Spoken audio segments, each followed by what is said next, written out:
So this is Sidney Farber. You may have heard of the Dana-Farber up in Boston. It's in part named after Dr. Farber. And now a little more than 60 years ago, he published results of a drug called aminopterin in the New England Journal of Medicine. And the New England Journal of Medicine is the most prestigious medical journal people publish clinical research in. Aminopterin was the predecessor to a drug called methotrexate. But basically, his research, and he was interested in the importance of folic acid, a vitamin, on growth, and the importance of folic acid to leukemia growth. Aminopterin was a drug that interfered with that, was replaced by methotrexate, but he could show as early as 1948 that this drug could put some children with leukemia in remission. A single drug taken by mouth could put their child in remission. Didn't cure their child. And so that's another term that I think we should keep clear. Remission means we can't detect the cancer with conventional tests. So if your child has leukemia, after usually a month of therapy, we look in the bone marrow with conventional tests. All we see are the normal cells. We can't see the leukemia. We say your child is in remission. For a solid tumor, if you give therapy and then there's surgery or radiation and we can't see the tumor or what's left we don't think is alive, we say your child is in remission. Remission is not the same as cure. Remission just means we can't, with conventional means, see it. Cure only comes at a point in time where we can say it's not coming back. And the only way to move from remission to cure is time. There's no 100% predictive test that tells you a remission is going to turn into a cure. So they're different terms, but remission you may hear early. It's used much more commonly in the leukemias and lymphomas than in the solid tumors, but it just means that with our usual tests we don't see it. So if we look at the percent of children who have been cured for leukemia, a child in the 1960s had less than a 10% cure.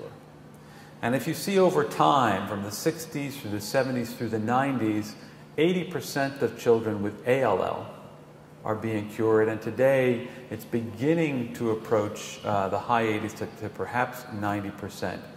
This is remarkable progress from the 60s through the end of the last century. But here's sort of an interesting fact that underlies this. If you look at childhood ALL, we use about 9 to 11 different drugs to treat children with leukemia.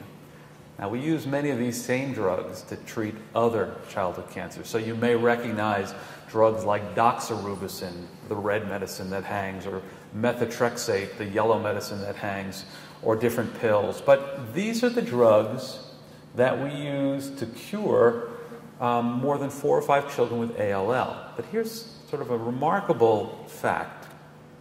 These drugs were discovered in the 1950s. These drugs in the 1960s, and only one drug in the 1970s.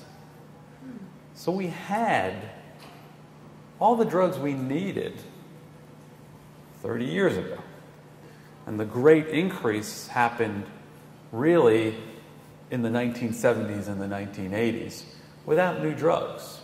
Now today there are a couple of exceptions to that, but it's still the same drugs. So the question is, well, wait a minute. If you had all the cures, all the drugs, what did it take to move from those to improving the outcome? Well, the answer in part is discovery, work in the laboratory, that told us, well, not all cancers are the same. Not all leukemias are the same, not all neuroblastomas are the same, not all rhabdomyosarcomas are the same. We began to sort out which children might need more intensive therapy, which children might need less intensive therapy. By intensive, I mean giving more chemotherapy, potentially transplant, radiation therapy, surgery, and we'll talk about that. But what allowed us to do that? Well, Our ability to take care of children who we give intensive therapy improved dramatically.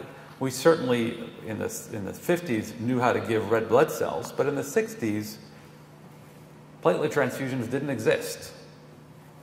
Didn't know how to do it. So if a child got very thrombocytopenic, low platelet count, there was a very high likelihood that they would have severe bleeding. And so they invented platelet transfusions, and that allowed us to give more chemotherapy. Well, the other problem was, as you know, chemotherapy affects the ability to fight infection, the immune system.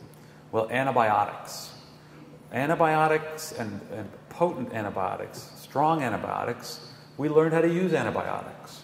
So when a child's immune system was being knocked down by our therapy, we learned how to take care of those children. We learned how to use a medicine that could stimulate the immune system, GCSF, Neupogen, that could, again, allow us to give more chemotherapy. And alongside all this, in our hospitals, we learned how to manage children with life-threatening infections, because the large majority of children who undergo cancer therapy today experience the life-threatening infection at some point in the therapy. I mean, nowhere else in medicine would our therapy be tolerated. I mean, we have to step back, and what we do, the price that you and your children pay is extraordinary, because we have to push children to the brink in too many cases. And we've gotten very, very good at taking care of children who are critically ill, but that's not acceptable. I mean, we all know what we do today, we don't want to be doing 10, 20 years from now, because nowhere else in medicine do we do that. So what drove the ability to use the same drugs and cure more children was the ability to intensify how we give them and support children through that. And we have today what we call multimodality therapy, using different types of therapy and combining them for certain tumors. Chemotherapy, radiation therapy, surgery, and in some cases, transplantation. Well, let's just talk briefly about chemotherapy. What do cancer therapies do? Now, classic cancer therapies target rapidly dividing cells. And in part because childhood cancers grows much more quickly than adult cancers, the chemotherapies are much more effective in childhood cancers than adult cancers in general. Most of the drugs that we use target in some way the DNA of the tumor cells. And DNA is dividing when cells are dividing. Radiation targets the DNA of tumor cells. But I don't have to tell anyone here really what the side effects are. Anything that's growing in the body will be affected. Hair loss, kids deal with it usually better than their parents. But that's the tip of the iceberg. Weakened immune system, GI tract. You can go through every organ in the body. It is affected if there is cell growth in that organ. Well, in the future, we hope that targeted therapies affect specific proteins. In other words, things that are on cancer cells but not on normal cells. And the hope is that there are going to be fewer side effects, because now you have drugs that are going to be more likely to affect a cancer cell and much less likely to affect a normal cell. What's turning out in many cases is that the side effects are different. There are very few drugs that have no side effects. The side effects of what we call targeted therapies are likely to turn out to be different.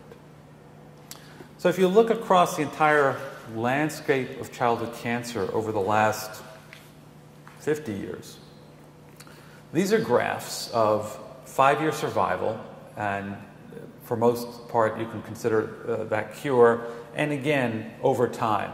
Don't worry about the little ups and downs, because it depends on what the study population was. But you could see early on Hodgkin's lymphoma, Wilms tumor. Progress was made in the 60s. Okay, we were curing the majority of children with Wilms tumors and Hodgkin's disease for many, many years. Leukemia, ALL, in this red line, went from an extremely poor outcome to a much more favorable prognosis. But there are cancers that simply don't do as well. Acute myeloid leukemia, progress has been relatively slow. Tumors of the bone, neuroblastoma, much less progress over the later years. But again, we know when we take care of a child with cancer that we want to cure that child and give that child a long, healthy life. And that is not an easy task. And our therapies, in large part, carry a risk of long-term effects. And when one looks at children who've been cured and they become adults, young adults, older adults, a significant fraction of them have some problems, sometimes significant, sometimes less than significant. And shown here are the percent of children, from 10 to 15% of children as adults, who have some problem with their general health, their mental health, their activity is limited. So we know, even though we are curing a large fraction of children, that our work is really just beginning because the price children pay is too high. So with that background, I want to spend just a few minutes talking about the importance of clinical research, because we wouldn't probably be gathered here today if some very insightful and courageous families as well as doctors decided to take on the problem of childhood cancer. In the 1950s, the doctors who were doing this, they were vilified in the press. How can you give something to a child who's dying of cancer? Why are you prolonging the agony of that child? There's no cure. Why would you actually treat them? And they said, no, we're going to try things that make sense. And we wouldn't be here today if it weren't for the families who were willing to try those therapies and participate in clinical research. In contrast to adults with cancer, the vast majority of children with cancer, their families are offered the opportunity to participate in clinical research. Perhaps 3% of adults with cancer are ever offered that opportunity. Close to 60 to 80% of children actually participate in research at some point during the therapy. You'll often hear of 3 phases of clinical trials. And leave it to doctors, we number them backwards. Okay. So why is that? Well, for children who are newly diagnosed, if they're going to participate in research, they'll participate in a phase 3 trial. And it's only if the tumor comes back might you participate in a phase 2 or a phase 1 trial. But from the perspective of how you develop a new cancer therapy, it goes in general 1, 2, 3. But from sort of a rational outlook from a family's perspective, it goes the opposite direction. So a phase 1 trial, the real goal of a phase 1 trial is to figure out what's the right dose for children. These trials usually start on a dose that's based on data that's been developed in adults with cancer. Small groups of children are treated, 3 to 6 children.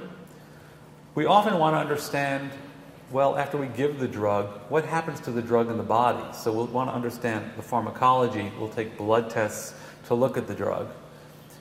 And ultimately, we want to know what do we think is the right dose for children.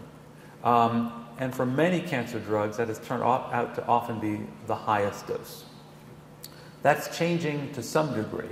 But a phase 1 trial is designed for a child whose cancer has come back or whose cancer just never responded to our therapy. In general, for phase 1, if there's curative therapy, they don't go into phase 1, they go for curative therapy. We don't just pick things off the shelf. There has to be a significant amount of evidence that this might be an effective cancer therapy. Much of that evidence comes from the laboratory. Some of it comes from adults with cancers. And for a child who goes on, we want to make sure that they're not at high risk for developing a very severe side effect. So we need to know that overall their liver, kidney, and bone marrow are functioning reasonably well for any child who's been treated.